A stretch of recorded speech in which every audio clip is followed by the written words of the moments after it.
नमस्कार, सत श्री अकाल, आदाब, खम्मा गणी और राम राम सा। सुनाओ अपनी कहानी, बनाओ अपनी पहचान की इस मुहिम में आज हम मुलाकात करेंगे पूनम शर्मा से और जानेंगे इनकी जिंदगी से जुड़े तमाम किस्सों एवं अनुभवों के बारे में। आपको बता दें दोस्तों, ये मूल रूप से दौसा की रहने वाली है और वर्तमान में जोधपुर शहर में निवास कर रही है। पेशे और जुनून से ये एक कवयित्री है जिन्हें पूनम अवस्थी बेबाक के नाम से जाना जाता है। हालांकि इस क्षेत्र में प्रवेश करने के पीछे भी इनकी अपनी एक अलग वजह रही है, जिसके बारे में जानना भी आपके लिए बेहद जरूरी है। तो आपको बता दें दोस्तों, जब ये 10th क्लास में थी तब पिता का साया इनके सिर से उठ गया। जी हाँ, पिता के निधन का इन्हें गहरा सदमा लगा और अपने इस दुख को व्यक्त करने के लिए ही इन्होंने कविताओं का सहारा लिया। जी हाँ, ये अपने दर्द को, अपने दुख को अपनी कविताओं के जरिए बयां करने लगी। जब इनके स्कूल की प्रिंसिपल ने इनके लेखन कौशल के बारे में जाना तो वो खुद को इनकी तारीफ करने से नहीं रोक पाई और इन्हें लिखते रहने के लिए प्रोत्साहित किया, इनका समर्थन किया। दोस्तों, एक वक्त ऐसा आया जब धीरे धीरे इनकी कविताएं स्कूल मैगजीन्स में छपने लगी, फिर न्यूज़पेपर्स में भी इनकी लिखी कविताएं पब्लिश होने लगी और इस तरह एक बेहतरीन शुरुआत के साथ ये आगे बढ़ी और फिर कभी पीछे मुड़कर नहीं देखा। आपको बता दें, एक कवयित्री होने के साथ ही ये एक शिक्षिका भी है और अपना जीवन आनंद पूर्वक जी रही है। दोस्तों, जीवन में आज ये जो कुछ भी हासिल कर पाई है उसके पीछे ये अपनी माँ को ही अपनी प्रेरणा मानती है। पिता के निधन के बाद माँ के लिए आगे का जीवन गुजार पाना और अपने बच्चों की परवरिश करना बहुत मुश्किल था, लेकिन फिर भी उन्होंने जिस तरह बिना किसी आय स्रोत के अकेले ही 5 बच्चों की देखभाल की, अच्छी परवरिश और अच्छी शिक्षा दी, वो काबिले तारीफ है। माँ द्वारा किया गया यही संघर्ष इन्हें भी हमेशा विपरीत परिस्थितियों में आगे बढ़ने की हिम्मत देता है और उसी हिम्मत के सहारे ये मेहनत करते हुए आगे बढ़ रही है और एक बेहतर मुकाम हासिल करने का प्रयास कर रही है। तो दोस्तों, ये कुछ खास बातें थी इनकी जिंदगी से जुड़ी जो हमने आप सभी के साथ साझा की। आइए इनकी लाइफ से जुड़े ऐसे ही कई और महत्वपूर्ण किस्सों एवं अनुभवों के बारे में जानने के लिए मिलते हैं सीधा इनसे और सुनते हैं पूरी कहानी सिर्फ और सिर्फ इनकी अपनी जुबानी। मेरा नाम पूनम शर्मा है और एक कवयित्री के रूप में लोग मुझे पूनम अवस्थी बेबाक के नाम से जानते हैं। मैं बेसिकली दौसा जिले से हूँ, राजस्थान के, जिसका एक छोटा सा गांव है महवा, जहाँ मेरा बचपन बीता है। और क्योंकि मैं शादीशुदा हूँ तो वहीं एक और कस्बा है बांदीकुई, जहाँ मेरा विवाह हुआ है। मेरा जो एक कवयित्री बनना एक घटना से प्रेरित है। जब मैं 10वीं क्लास में थी, मेरे पिता चले गए और पिता के जाने के बाद मेरे सामने ये चुनौती थी कि अपना दुख कैसे लिखना है, क्योंकि हम 4 बहनें और एक भाई, 5 लोग थे। हम नहीं चाहते थे कि माँ के सामने आंसू बहाएं, उन्हें कमजोर महसूस कराएं और उस वक्त हर एक को अपने दर्द से छुटकारा पाना था। तो मैंने चुना कि मैं कविताओं के क्षेत्र में जाऊं। मैं इस तरह अपने पीड़ा को लिखूं कि जल्दी से कोई समझ ना पाए। कविता को समझने के लिए कवि हृदय होना जरूरी है। तो मैंने सबसे पहले अपनी डायरी में अपनी पीड़ा लिखना शुरू किया जब मैं 13 साल की थी। और मैंने कभी स्कूल में या कहीं भी अपनी इस चीज को जाहिर नहीं किया कि मैं कविताएं लिखती हूँ। लेकिन जब शादी के बाद मैं जयपुर शिफ्ट हुई तो फेसबुक आया और फेसबुक पर मैंने कविताएं लिखना शुरू किया।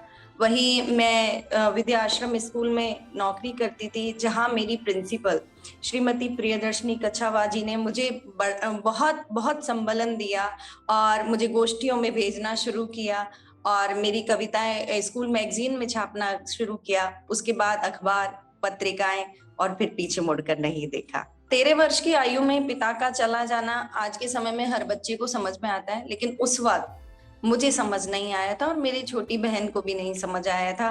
किसी ने भाई के सिर पर हाथ रखकर कहा होगा कि तुम्हारे पिता बहुत अच्छे हैं या बहुत अच्छे थे। तो जब भाई पिता को लेकर जयपुर हॉस्पिटल से घर पहुंचे क्योंकि उनकी मृत्यु हृदय आघात से हुई थी। तो भाई ने सिर पर हाथ रखा, जो मुझसे महज 2 साल बड़े थे, और उन्होंने कहा कि पिता बहुत अच्छे थे। यह एक वाक्य जीवन का ध्येय हो गया कि जब वे अच्छे थे तो खुद को भी अच्छा बनना है। और माँ ने हर वो कोशिश की जिसमें वो अपनी बच्चियों को इस योग्य बना सकती कि वे आगे जाकर ऐसी समस्या का समाधान कर सकें, ऐसी समस्या का सामना कर सके। उन्होंने पढ़ाया लिखाया। मैं आपको बता दूं, मैं साइंस लेना चाहती थी, लेकिन 10वीं का रिजल्ट आते आते पिता चले गए। और जो बॉयज स्कूल था, साइंस वहीं थी, गर्ल्स स्कूल में आर्ट्स थी उस समय गांव में। तो सबने मना कर दिया कि लड़की है वहां मत भेजो, पिता है नहीं, समस्याएं होंगी। और कुछ जातियों के बाहुल्य से भी लोग डरे रहते थे, तो मना कर दिया गया। कहा गया जो वहां कर सकती हो वो आप आर्ट्स में करके दिखाओ। फिर मैंने आर्ट्स लिया। उसके बाद डिसाइड किया गया कि 12th के बाद आपको एसटीसी करनी है। देयर वॉज नो चॉइस कि आपको करना क्या है। और उसमें मैं किसी को दोष नहीं देती, क्योंकि माता की मजबूरी होती है कि 4 4 बच्चियां हैं बराबर आयु की, तो कैसे उनको ड्राइव करे। तो एसटीसी करने भेज दिया गया। एसटीसी करके वापस आए, फिर प्राइवेट स्कूल और ट्यूशंस पढ़ाए। फिर बीए करने का जिम्मा आया तो नॉन कॉलेजिएट बीए किया।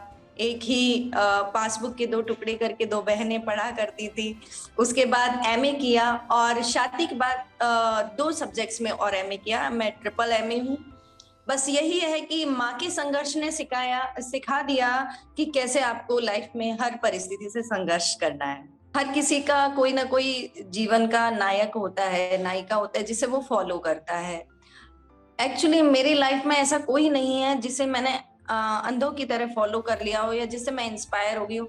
जो मेरी माँ है वही मेरी इंस्पिरेशन है, क्योंकि जब पिता गए तो उनके पास कुछ भी नहीं था, ना उनके पास कोई आसरा था, इनकम का कोई भी सोर्स नहीं था, और वो 10वीं पास थी।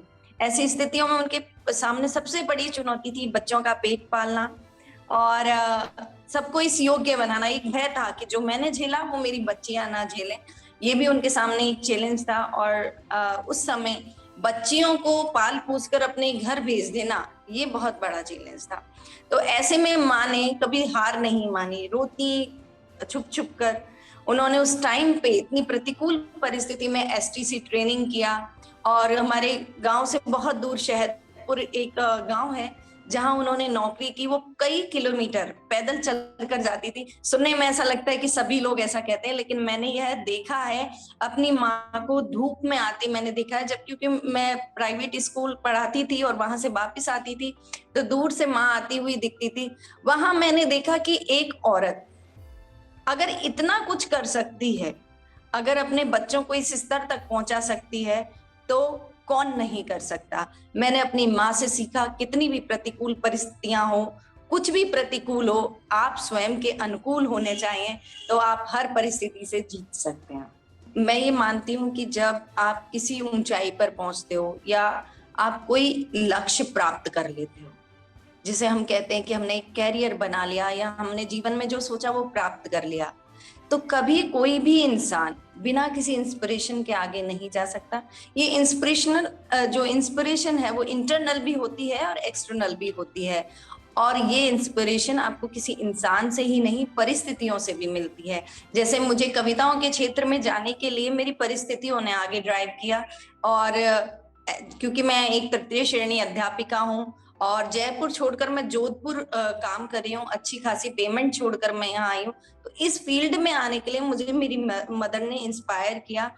जो सुविधा युक्त स्कूलों में बच्चे आते हैं उनके पास पहले से बहुत सुविधाएं होती हैं, लेकिन जो ढाणियों के बच्चे होते हैं उनके पास सुविधाएं भी नहीं होती हैं और उनके पास अच्छे पढ़ाने वाले भी नहीं होते हैं। तो जब आप ऐसा कुछ प्राप्त कर लो कि जिस पर आप गर्व कर सको, तो वेलफेयर की तरफ आपको जाना चाहिए। और ये हमेशा याद रखना चाहिए कि आप जहां पहुंचे हैं वहां या तो किसी व्यक्ति ने या परिस्थिति ने आपको पहुंचाया है, आप अकेले नहीं पहुंचे हैं। तो मैं ये मानती हूं कि अपने कैरियर को बनाने में या आप जीवन में कोई भी स्थायित्व तो आप प्राप्त करते हैं, तो उसमें आपकी शिक्षा, आपके संस्कार, आपकी परिस्थितियां और आपका जो भी रोल मॉडल होता है वह मुख्य भूमिका निभाता है। मैं एक अध्यापिका हूँ और कवियत्री भी हूँ। मुझे अध्यापिका होने में ये सबसे अच्छी बात लगती है कि मैंने कभी इस चीज को चुना नहीं था। मैंने कभी नहीं चाहा था कि मैं अध्यापिका बनूं। मैंने हमेशा चाहा कि मैं चिकित्सक बनूं। पर संभवतः मेरे अंदर एक ममत्व है, जो एक चिकित्सक के अंदर एक विचारों का स्थायित्व होना जरूरी है, वो मेरे अंदर नहीं है। मैं कवियत्री इसीलिए हूँ क्योंकि मेरे अंदर विचारों की उथल पुथल है। और एक शिक्षिका होने के नाते मुझे ये बहुत अच्छा लगता है कि छोटे छोटे बच्चे आकर मुझे कहते हैं कि मैम आप रोज स्कूल आया करो, या छुट्टी के वक्त वो कहते हैं कि मैम घर नहीं जाना, थोड़ी देर और पढ़ाइए। और पेरेंट्स जब आकर कहते हैं कि मैम आप आए हो तो बच्चों का जो पढ़ने का लिखने का स्तर है वो अच्छा हो गया है। जब आप ये चीजें सुनते हो तो आप महसूस करते हो कि आप किसी के जीवन के लिए क्या कर रहे हो। किसी ने हमारे जीवन को बनाने के लिए भी बहुत कुछ किया है, तो ये चीजें बहुत खुशी देती हैं। और कविता के क्षेत्र में मुझे जब कभी भी अध्यात्म से रिलेटेड कोई गीत हो जाता है, कोई रचना हो जाती है, तो बहुत सुख देती है। और मुझे मेरी चिंताओं से मुक्ति कविताएं और टीचिंग ही देती है। मेरे जीवन में मैंने बहुत बड़े बड़े काम ना किए हों भले ही, लेकिन एक संतुष्टि है। एज ए टीचर मैं संतुष्ट हूँ कि मैं शिक्षिका बनी हूँ और मैं मेरे बच्चों को 100% दे रही हूँ। दूसरी चीज जो मेरा अचीवमेंट है, जिसे मैं अचीवमेंट मानती हूँ, लोग ना माने, कि सोशल मीडिया के जरिए मुझे बहुत से लोग जानते हैं और वो बहुत फेमिलियर हैं, परिवार की तरह हैं। सोशल मीडिया से मुझे बहुत सारे रिश्ते मिले हैं, भाई मिला है, बेटा मिला है। और हालांकि सोशल मीडिया की बहुत सारी बुराइयां हैं, लेकिन हर बुराई हर चीज में होती है। ये आप पर निर्भर है कि आप क्या अच्छा चुनते हैं और क्या नहीं। तो मेरा जो अचीवमेंट है ये मुझे महसूस होता है कि एक तो अपने आप में एक सफल और संतुष्ट शिक्षक होना, और दूसरा लोगों के बीच एक विशिष्ट पहचान बनाना, एक सकारात्मक पहचान कि दोस्त आपको अजगर कहकर बुलाएं और बाकी लोग आपको जीजी कहकर बुलाएं।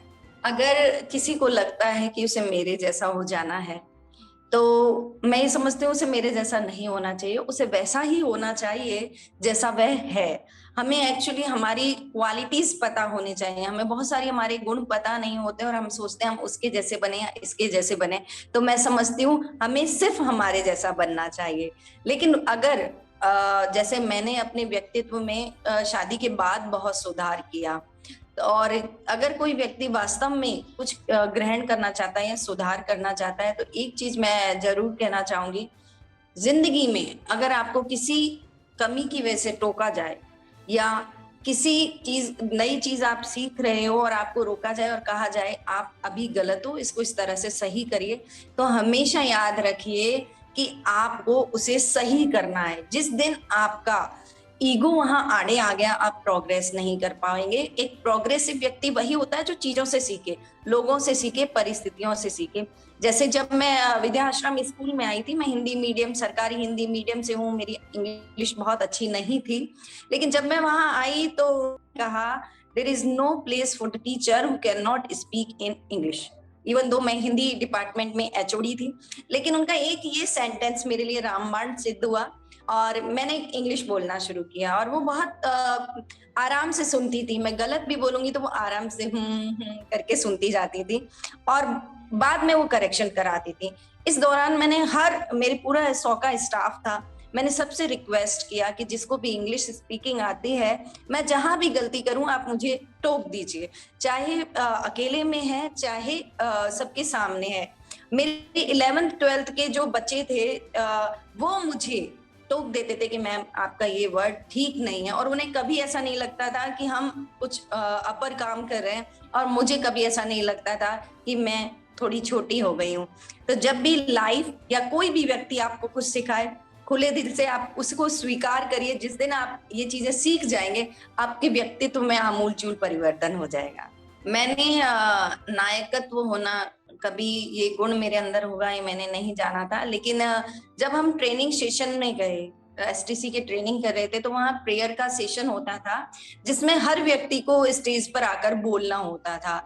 आपको एक दिन प्रेयर करवानी है, वहां प्रेयर के लीडर हैं, किसी दिन प्रेरक प्रसंग सुनाना है। हर दिन का एक टास्क हर व्यक्ति के लिए निर्धारित था। तो मेरे अंदर ये जो स्किल्स हैं लीडरशिप वाली, वो वहां से डेवलप हुई। वहां मुझे ये महसूस हुआ कि मैं ऐसा कर सकती हूँ कि मैं एक भीड़ को सम्मोहित कर सकती हूँ अपनी वाणी से, अपने व्यक्तित्व से। अगर मेरे अंदर ये गुण है तो मुझे इसे निखारना चाहिए। और मैं खुश हूँ कि मुझ में वो चीज आ गई, उसमें फिनिशिंग आ गई। अभी मुझे जो मुस्कान फाउंडेशन है उसमें जोधपुर के लिए संयोजक नियुक्त किया गया है। और कोरोना काल में अभ्युदय का ग्रुप था हमारा जोधपुर में जो वर्क कर रहा था, जयपुर में जयपुर कोविड हेल्प वर्क कर रहा था, उसमें भी मुझे अच्छा अप्रोच मिला। तो मैं ये समझती हूँ कि अगर हमने ये पहचान लिया कि हाँ ये हमारे अंदर गुण है किसी भी आयु में, तो बहुत बहुत अच्छी बात होती है। आप उसे अचीव कर सकते हैं, आप उसे पूरी तरह से अपना सकते हैं। मेरी जो प्राइमरी एजुकेशन थी वो करौली जिले का एक कस्बा है हिंडौन सिटी, वहां हुई थी। उस वक्त हम छोटे छोटे थे और खेतों की तरफ रहा करते थे और वहां से कई किलोमीटर चल के स्कूल जाना पड़ता था। अब तो शायद अगर आप मुझे कहें कि इतने किलोमीटर चलिए तो मैं नहीं चल पाऊंगी, लेकिन मुझे नहीं पता उस वक्त कैसे चल पाते थे। उसके बाद का जो मेरा मिडिल और सीनियर तक का एजुकेशन है वो महुआ में हुआ, दौसा में।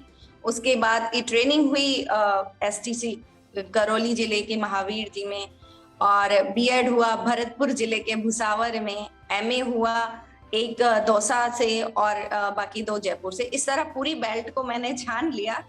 और बचपन में मैंने उत्कर्ष भी देखा, अपकर्ष भी देखा। जब पापा थे तब तक हर सुख देखा, घोड़ी गाड़ी बंगला जिसको बोलते हैं।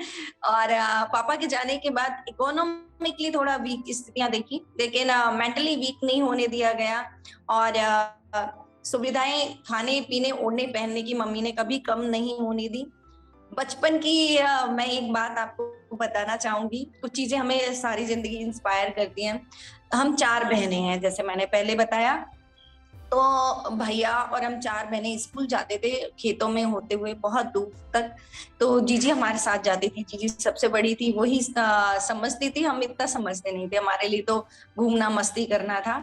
किसी रास्ते जाती औरत ने उनसे पूछा कि वकील साहब की बच्चियां हो? दीदी ने कहा हाँ। कि कितनी बहनें हो? दीदी ने कहा 4। उस वक्त उन्होंने लोकल लैंग्वेज में गाली निकाली जिसका मतलब था हे भगवान, 4 बच्चियां। तो मतलब वो एक अफसोस उन्होंने जाहिर किया। हमें तो कुछ पता नहीं था। दीदी सुनकर आई और घर आकर रोने लगी। घर आकर रोने लगी तो मम्मी ने पूछा कि क्या बात है। तो हम क्योंकि पापा से बहुत फ्रेंडली थे, पापा से सब चीजें शेयर करते थे। दीदी रोती रही। शाम को पापा आए तो पापा को कहा कि ऐसे ऐसे वो आंटी जा रही थी और उन्होंने गाली निकाली कि अरे भगवान, 4 बच्चियां हैं। उस दिन पापा ने एक वाक्य कहा। पापा ने कहा कि बेटा अब कोई कहे तो उनसे ये कहना कि मेरे पापा कहते हैं कि मैं मेरी बच्चियों के भाग्य का खाता हूँ।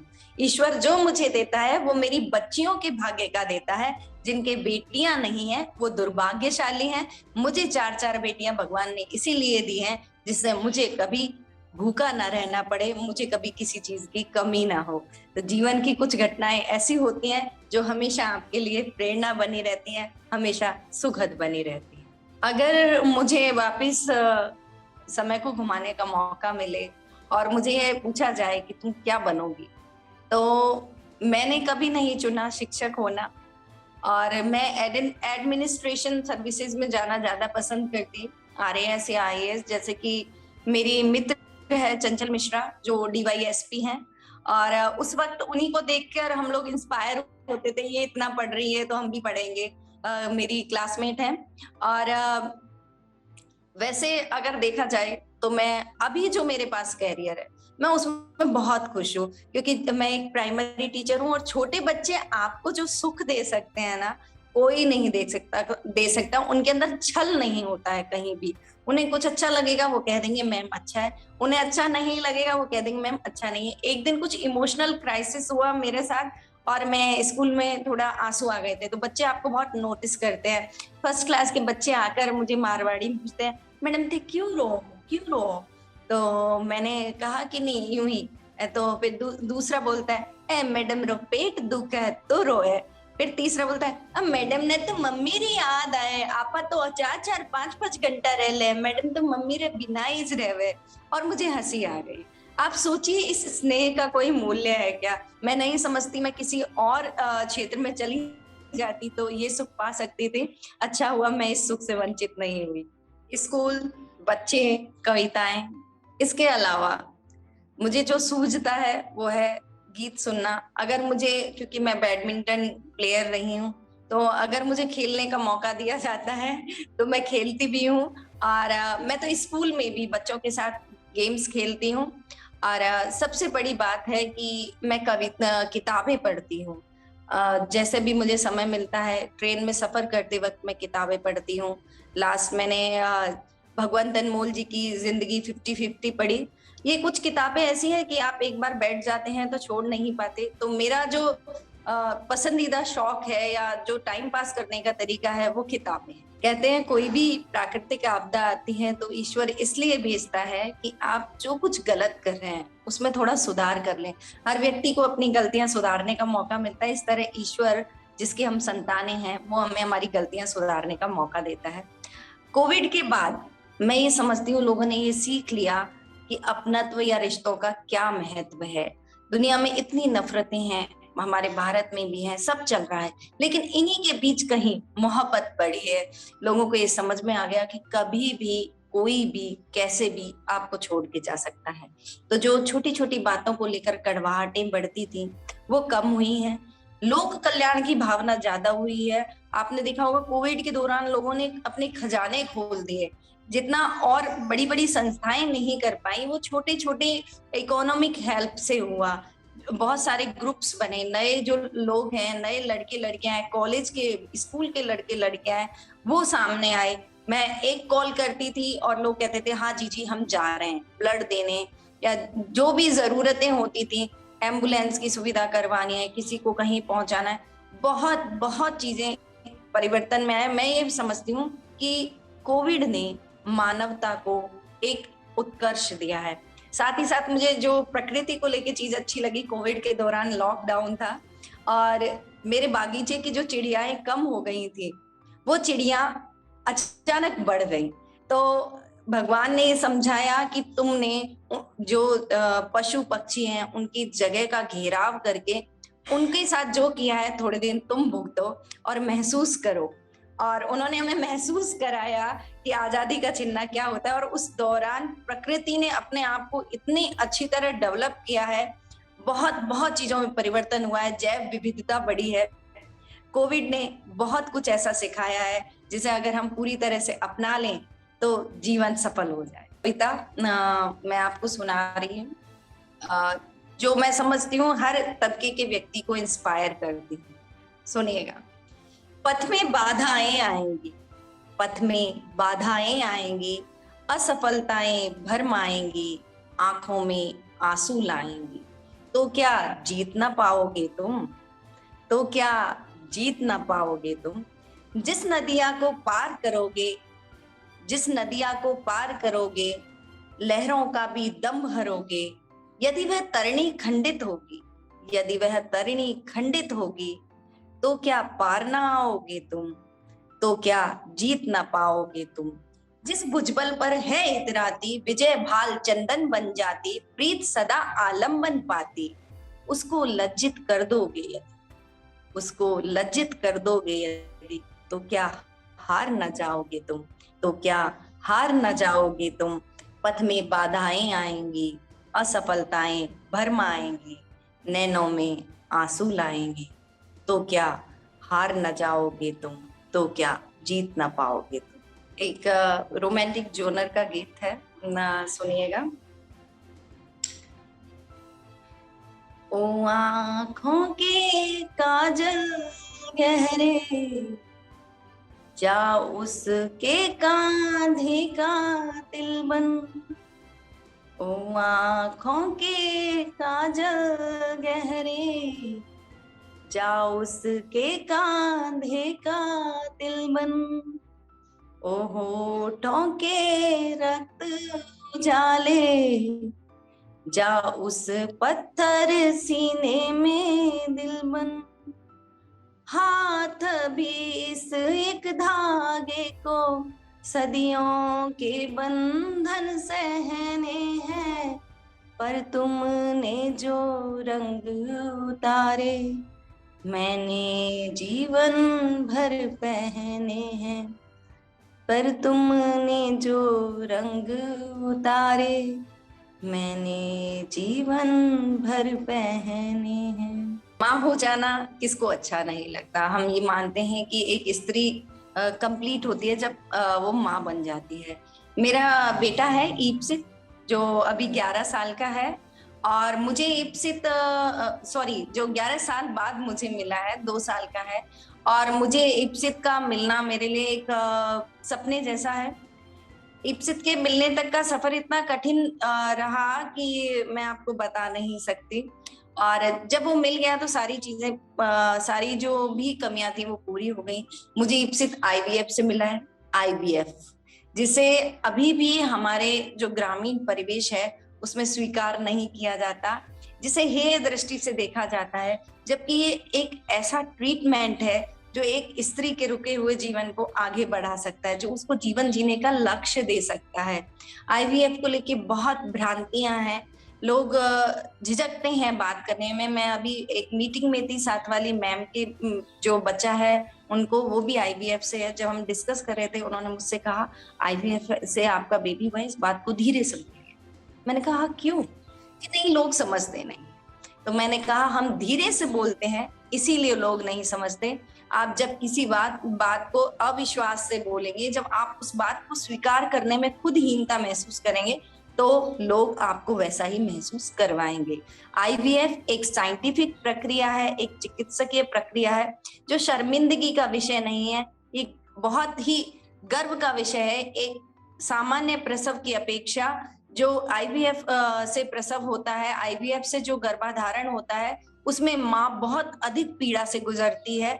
इस चीज का एहसास मुझे है, और मैं ये मानती हूँ कि जो भी स्त्री आईवीएफ से बच्चों को जन्म दे रही है, उसने सामान्य महिला से अधिक पीड़ा भुगती है, इसलिए वह अधिक स्नेह की हकदार है, और आईवीएफ को एक पॉजिटिव तरीके से लिया जाना चाहिए। मैं कोई विशिष्ट नहीं हूँ, मैं आम ही हूँ, आपकी जैसी ही हूँ, और मैं भी एक सामान्य महिला हूँ। अगर आपको लगता है कि कुछ ऐसा है जीवन में जो छूट गया, और मेरे आज के इस पूरे सफर को सुनकर आपको ऐसा लगा हो कि वापस प्राप्त कर सकते हैं, तो ये मेरे लिए बहुत ही अच्छी बात होगी। यदि आपको कहीं भी मेरी बातों से कोई भी इंस्पिरेशन मिल रही है, कहीं भी जरा सा भी अच्छा महसूस हो रहा है, तो यकीन मानिए यदि और लोगों तक यह बात पहुंचेगी तो वो भी अच्छा महसूस करेंगे। इसलिए मैं चाहूंगी कि आप मेरी इस कहानी को शेयर करें, आगे बढ़ाएं, और भी अधिक लोगों तक पहुंचाएं, मुख्य रूप से उन महिलाओं तक पहुंचाएं जो आईवीएफ के बारे में सोच रही हैं लेकिन निर्णय नहीं ले पा रही हैं। अगर आप मेरी जैसी और भी प्रेरणास्पद कहानियां सुनना चाहते हैं तो वर्कमॉप से जुड़ें। यह एक संस्था जो ऐसे लोगों को आप तक ला रही है जो आपकी जिंदगी में किसी भी असमंजस की स्थिति में आपको एक सही पड़ाव दे सकती हैं, एक सही दिशा दे सकती हैं। बहुत बहुत शुक्रिया। एक बात और मैं आपको बता दूं, बहुत जल्द मेरी किताब आ रही है अंजुमन प्रकाशन से, बेनाम चिट्ठियां। तो जिस तरह बेनाम चिट्ठियां आप तक पहुंचेंगी, इसी तरह मेरी ये कहानी आप तक पहुंची है, और मैं चाहूंगी कि ये आप आगे बढ़ें। बहुत बहुत शुक्रिया। दोस्तों, आप सुन रहे थे पूनम शर्मा की जिंदगी की कहानी, सिर्फ और सिर्फ इनकी अपनी जुबानी। ऐसी ही प्रेरक एवं रोचक कहानियां रोजाना सुनने के लिए हमारा चैनल सब्सक्राइब करें और बेल आइकन जरूर दबाएं। अगर पसंद आई है आज की ये कहानी तो इसे लाइक, कमेंट और शेयर करना ना भूलें। अब आप भी बन जाइए भारत की प्रोफेशनल कम्युनिटी की आवाज़ और सुनाओ अपनी कहानी, बनाओ अपनी पहचान की इस मुहिम से जुड़कर अपने जीवन के अनुभवों, करियर यात्रा, अपने उत्पादों एवं सेवाओं के पीछे की वास्तविक कहानी से देशवासियों को प्रेरित करें और अपनी एक नई पहचान बनाएं। Tell your story, inspire and build your brand with the power of video. जय हिंद, जय भारत।